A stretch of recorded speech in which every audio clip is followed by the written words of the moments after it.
श्रीमद् भागवत महापुराण द्वादश स्कंध तीसरा अध्याय। इस अध्याय में आज आप सुनेंगे राज्य, युग धर्म और कलयुग के दोषों से बचने का उपाय। नाम संकीर्तन। श्री सुखदेव जी कहते हैं, हे परीक्षित, जब पृथ्वी देखती है कि राजा लोग मुझ पर विजय प्राप्त करने के लिए उतावले हो रहे हैं, तब वो हंसने लगती है और कहती है, कितने आश्चर्य की बात है कि ये राजा लोग जो स्वयं मौत के खिलौने हैं, मुझे जीतना चाहते हैं। राजाओं से यह बात छिपी नहीं है कि वे एक न एक दिन मर जाएंगे, फिर भी वे व्यर्थ में ही मुझे जीतने का कामना करते हैं। सचमुच इस कामना से अंधे होने के कारण वे पानी के बुलबुले के समान क्षणभंगुर शरीर पर विश्वास कर बैठते हैं और धोखा खाते हैं। वे सोचते हैं कि हम पहले मन के सहित अपनी पांचों इंद्रियों पर विजय प्राप्त करेंगे, उसके अपने भीतरी शत्रुओं को वश में करेंगे, क्योंकि इनको जीते बिना बाहरी शत्रुओं को जीतना कठिन है। इसके बाद अपने शत्रु के मंत्रियों, आत्माओं, नागरिकों, नेताओं और समस्त सेनाओं को भी वश में कर लेंगे। जो भी हमारे विजय मार्ग में कांटे बनेगा, उसे हम अवश्य जीत लेंगे। इस प्रकार धीरे धीरे क्रम से सारी पृथ्वी हमारे अधीन हो जाएगी और फिर तो समुद्र ही हमारे राज्य की खाई का काम करेगा। इस प्रकार वे अपने मन में अनेकों आशाएं बांध लेते हैं और उन्हें यह बात बिल्कुल नहीं सोचती कि उनके सिर पर कार सवार है। यही तक नहीं, जब तक द्वीप उनके वश में हो जाते हैं, तब वे दूसरे द्वीप पर विजय करने के लिए बड़ी शक्ति और उल्लास से समुद्र यात्रा करते हैं। अपने मन को, इंद्रियों को वश में करके लोग मुक्ति प्राप्त करते हैं, परंतु ये लोग उनको वश में करके भी थोड़ा सा भूभाग ही प्राप्त करते हैं। इतने परिश्रम और आत्मसंयम का यह कितना तुच्छ फल है। हे परीक्षित, पृथ्वी कहती है कि बड़े बड़े मनु और उनके वीर पुत्र मुझे ज्यों की त्यों छोड़कर जहां से आए थे चले गए, वहीं खाली हाथ लौट गए, मुझे अपने साथ न ले जा सके। अब ये मूर्ख राजा मुझे युद्ध में जीत करके बस में करना चाहते हैं। जिनके चित्त में यह बात दृढ़मूल हो गई है कि वह पृथ्वी मेरी है, उन दुष्टों के राज्य में मेरे लिए पिता, पुत्र और भाई भाई भी आपस में लड़ बैठते हैं। वे परस्पर इस प्रकार कहते हैं कि ओ मूढ़, यह सारी पृथ्वी मेरी है, तेरी नहीं। इस प्रकार राजा लोग एक दूसरे को कहते सुनते हैं, एक दूसरे से स्पर्धा करते हैं, मेरे लिए एक दूसरे को मारते हैं और स्वयं मर मिटते हैं। पृथु, पुरुरवा, गाधी, नहुस, भरत, सहस्रबाहु, अर्जुन, मानधाता, सगर, राम, खट्टवांग, धंधुमार, रघु, तृणबिंदु, ययाति, सरियाति, संतनु, गय, भगीरथ, कुलयाक्ष, ककुस्थ, नल, मृग, निर्ग, हिरण्यकश्यपु, वृतासुर, लोकद्रोही रावण, नमुची, संबर, भौमासुर, हिरणाक्ष और तारकासुर तथा और बहुत से दैत्य एवं शक्तिशाली नरपति हो गए। ये सब लोग सब कुछ समझते थे, शूर थे, तब सभी ने दिग्विजय में दूसरों को हरा दिया, किंतु दूसरे लोग इन्हें न जीत सके, परंतु सबके सब मृत्यु के ग्रास बन गए। हे राजन, उन्होंने अपने पूरे अंतःकरण से मुझ में ममता की और समझा कि यह पृथ्वी मेरी है, परंतु विकराल काल ने उनकी लालसा पूरी न होने दी। अब उनके बल, पौरुष और शरीर आदि का कुछ पता ही नहीं है, केवल उनकी कहानी मात्र शेष रह गई है। हे परीक्षित, संसार में बड़े बड़े प्रतापी और महान पुरुष हुए हैं। वे लोकों में अपने यश का विस्तार करके यहां से चले बसे। मैंने तुम्हें ज्ञान और वैराग्य का उपदेश करने के लिए ही उनकी कथा सुनाई है। यह सब वाणी का विलास मात्र है, इसमें पारमार्थिक सत्य कुछ भी नहीं है। भगवान श्री कृष्ण का गुणानुवाद समस्त अमंगलों का नाश करने वाला है। बड़े बड़े महात्मा उसी का गान करते रहते हैं। जो भगवान श्री कृष्ण के चरणों में अत्यंत प्रेममयी भक्ति की लालसा रखता हो, उसे नित्य निरंतर भगवान के दिव्य गुणानुवाद का ही श्रवण करते रहना चाहिए। राजा परीक्षित ने पूछा, हे भगवान, मुझे तो कलयुग में राशि राशि दोष ही दिखाई दे रहे हैं। उस समय लोग किस उपाय से उन दोषों का नाश करेंगे? इसके अतिरिक्त युगों का स्वरूप, उनके धर्म, कल्प की स्थिति और प्रलय काल के मान एवं सर्वव्यापक सर्वशक्तिमान भगवान के काल रूप का भी यथावत वर्णन कीजिए। श्री सुखदेव जी कहते हैं, हे परीक्षित, सत्ययुग में धर्म के 4 चरण होते हैं। वे चरण हैं सत्य, दया, तप और दान। उस समय के लोग पूरी निष्ठा के साथ अपने अपने धर्म का पालन करते हैं। धर्म स्वयं भगवान का स्वरूप है। सत्ययुग के लोग बड़े संतोषी और दयालु होते हैं। वे सबसे मित्रता का व्यवहार करते और शांत रहते हैं। इंद्रियां और मन उनके बस में रहते हैं और सुख दुख आदि द्वंद्वों को वे समान भाव से सहन करते हैं। अधिकांश लोग तो समदर्शी और आत्माराम होते हैं और बाकी लोग स्वरूप स्थिति के लिए अभ्यास में तत्पर रहते हैं। हे परीक्षित, धर्म के समान अधर्म के भी 4 चरण हैं, असत्य, हिंसा, असंतोष और कलह। त्रेतायुग में इनके प्रभाव से धीरे धीरे धर्म के सत्य आदि चरणों का चतुर्थांश क्षीण हो जाता है। हे राजन, उस समय वाणी में ब्राह्मणों की प्रधानता अक्षुण्ण रहती है। लोगों में अत्यंत हिंसा और लंपटता का अभाव रहता है। सभी लोग कर्मकांड और तपस्या में निष्ठा रखते हैं और अर्थ, धर्म एवं काम रूप त्रिवर्ग का सेवन करते हैं। अधिकांश लोग कर्म प्रतिपादक वेदों के पारदर्शी विद्वान होते हैं। द्वापर युग में हिंसा, असंतोष, झूठ और द्वेष, अधर्म के इन चरणों की वृद्धि हो जाती है एवं इनके कारण धर्म के 4 चरण तपस्या, सत्य, दया और दान आधे आधे क्षीण हो जाते हैं। उस समय के लोग बड़े यशस्वी, कर्मकांडी और वेदों के अध्ययन अध्यापन में बड़े तत्पर होते हैं। लोगों के कुटुंब बड़े बड़े होते हैं। प्राय लोग धनाढ्य एवं सुखी होते हैं। उस समय वर्णों में क्षत्रिय और ब्राह्मण 2 वर्णों की प्रधानता रहती है। कलयुग में तो अधर्म के 4 चरण अत्यंत बढ़ जाते हैं। उनके कारण धर्म के 4 चरण क्षीण होने लगते हैं और उनका चतुर्थांश ही बच रहता है। अंत में तो उस चतुर्थांश का भी लोप हो जाता है।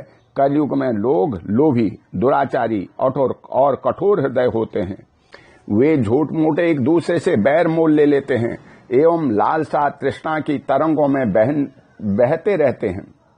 उस समय के अभागे लोगों में शूद्र, केवट आदि ही प्रधानता रहती है। सभी प्राणियों में 3 गुण होते हैं, सत्व, रज और तम। काल की प्रेरणा से समय समय पर शरीर, प्राण और मन में उनका हास और विकास भी हुआ करता है।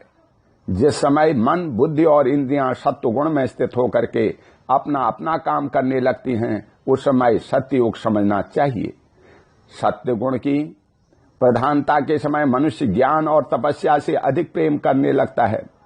जिस समय मनुष्यों की प्रवृत्ति और रुचि धर्म, अर्थ और लौकिक पारलौकिक सुख भोगों की ओर होती है तथा शरीर, मन एवं इंद्रियां रजोगुण में स्थित होकर के काम करने लगती हैं, बुद्धिमान परीक्षित समझना चाहिए कि उस समय त्रेतायुग अपना काम कर रहा है। जिस समय लोभ, असंतोष, अभिमान, दंभ और मत्सर आदि दोषों का बोलबाला हो और मनुष्य बड़े उत्साह तथा रुचि के साथ सकाम कर्मों में लगना चाहे, उस समय द्वापर युग समझना चाहिए। अवश्य ही रजोगुण और तमोगुण की मिश्रित प्रधानता का नाम ही द्वापर युग है। जिस समय झूठ, कपट, तंद्रा, निद्रा, हिंसा, विषाद, शोक, मोह, भय और दीनता की प्रधानता हो, उसे तमोगुण प्रधान कलयुग समझना चाहिए। जब कलयुग का राज्य होता है तब लोगों की दृष्टि शुद्र हो जाती है। अधिकांश लोग होते तो हैं अत्यंत निर्धन, परंतु खाते हैं बहुत अधिक। उनका भाग्य तो होता है बहुत ही मंद और चित्त में कामनाएं होती हैं बहुत बड़ी बड़ी। स्त्रियों में दुष्टता और कुलटापन की वृद्धि हो जाती है। सारे देश में गांव-गांव में लुटेरों की प्रधानता एवं प्रचुरता हो जाती है। पाखंडी लोग अपने नए नए मत चला करके मनमाने ढंग से वेदों का तात्पर्य निकालने लगते हैं और इस प्रकार उन्हें कलंकित करते हैं। राजा कहलाने वाले लोग प्रजा की सारी कमाई हड़प करके उन्हें चूसने लगते हैं। ब्राह्मण नामधारी जीव पेट भरने और जननेंद्रिय को तृप्त करने में ही लग जाते हैं। ब्रह्मचारी लोग ब्रह्मचर्य से रहित और अपवित्र रहने लगते हैं। गृहस्थ दूसरों को भिक्षा देने के बदले स्वयं भीख मांगने लगते हैं। वानप्रस्थी गांवों में बसने लगते हैं और सन्यासी धन के अत्यंत लोभी अर्थ पिचास हो जाते हैं। स्त्रियों का आकार तो छोटा हो जाता है पर भूख बढ़ जाती है। उन्हें संतान बहुत अधिक होती है और वे अपनी कुल मर्यादा का उल्लंघन करके लाज हया जो उनका भूषण है छोड़ बैठती हैं। वे सदा सर्वदा कड़वी बात कहती रहती हैं और चोरी तथा कपट में बड़ी निपुण हो जाती हैं। उनमें साहस भी बहुत बढ़ जाता है। व्यापारियों के हृदय अत्यंत शुद्र हो जाते हैं। वे कौड़ी कौड़ी से लिपटे रहते और छद्दाम के लिए धोखाधड़ी करने लगते हैं। और तो क्या, आपत्तिकाल न होने पर तथा धनी होने पर भी वे निम्न श्रेणी के व्यापारों को, जिनकी सत्पुरुष निंदा करते हैं, ठीक समझने और अपनाने लगते हैं। स्वामी चाहे सर्वश्रेष्ठ ही क्यों न हो, जब सेवक लोग देखते हैं कि उनके पास धन दौलत नहीं रही, तब उसे छोड़ करके भाग जाते हैं। सेवक चाहे कितना ही पुराना क्यों न हो, परंतु जब वह किसी विपत्ति में पड़ जाता है, तब स्वामी उसे छोड़ देते हैं। और तो क्या, जब गौएं बकैन हो जाती हैं, दूध देना बंद कर देती हैं, तब लोग उनका भी परित्याग कर देते हैं। प्रिय परीक्षित, कलयुग के मनुष्य बड़े ही लंपट हो जाते हैं। वे अपनी काम वासना को तृप्त करने के लिए ही किसी से प्रेम करते हैं। वे विषय वासना के वशीभूत होकर इतने दीन हो जाते हैं कि माता पिता भाई बंधु और मित्रों को भी छोड़कर केवल अपनी साली और सालों से ही सलाह लेते रहते हैं। शूद्र तपस्वियों का वेश बना करके अपना पेट भरते और दान देने लगते हैं। जिन्हें धर्म की रत्ती भर भी ज्ञान नहीं है, वे ऊंचे सिंहासन पर विराजमान होकर के धर्म का उपदेश करने लगते हैं। प्रिय परीक्षित, कलयुग की प्रजा सूखा पड़ने के कारण अत्यंत भयभीत और आतुर हो जाती है। एक तो दुर्भिक्ष और दूसरे शासकों की कर वृद्धि। प्रजा के शरीर में केवल अस्थि पंजर और मन में केवल उद्वेग शेष रह जाता है। प्राण रक्षा के लिए रोटी का टुकड़ा मिलना भी कठिन हो जाता है। कलयुग में प्रजा शरीर ढकने के लिए वस्त्र और पेट की ज्वाला शांत करने के लिए रोटी, पीने के लिए पानी और सोने के लिए 2 हाथ जमीन से भी वंचित हो जाती है। उसे दाम्पत्य जीवन, स्नान और आभूषण पहनने तक की भी सुविधा नहीं होती। लोगों की आकृति, प्रकृति और चेष्टाएं पिचासों की सी हो जाती हैं। कलयुग में लोग अधिक धन की तो बात ही क्या, कुछ कौड़ियों के लिए आपस में वैर विरोध करने लगते हैं और बहुत दिनों के सद्भाव तथा मित्रता को तिलांजलि देते रहते हैं। इतना ही नहीं, वे दमड़ी के लिए अपने सगे संबंधियों तक की हत्या कर बैठते और अपने प्रिय प्राणों से भी हाथ धो बैठते हैं। हे परीक्षित, कलयुग के शूद्र प्राणी केवल वासनाओं की पूर्ति और पेट भरने की धुन में ही लगे रहते हैं। पुत्र अपने बूढ़े माँ बाप की भी रक्षा, पालन पोषण नहीं करते, उनकी उपेक्षा कर देते हैं और पिता अपने निपुण से निपुण सब कामों में योग्य पुत्रों की भी परवाह नहीं करते, उन्हें अलग कर देते हैं। हे परीक्षित, श्री भगवान ही चराचर जगत के परम पिता और परम गुरु हैं। इंद्र, ब्रह्मा आदि त्रिलोकाधिपति उनके चरण कमलों में अपना सिर झुका करके सर्वस्व समर्पण करते रहते हैं। उनका ऐश्वर्य अनंत है और वे एक रस अपने स्वरूप में स्थित हैं।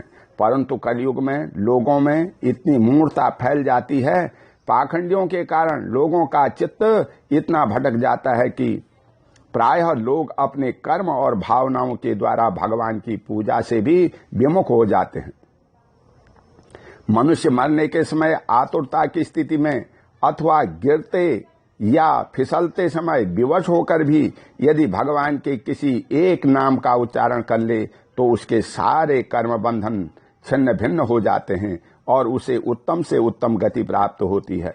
परंतु हाय रे कलयुग से प्रभावित होकर के लोग उन भगवान की आराधना से भी विमुख हो जाते हैं।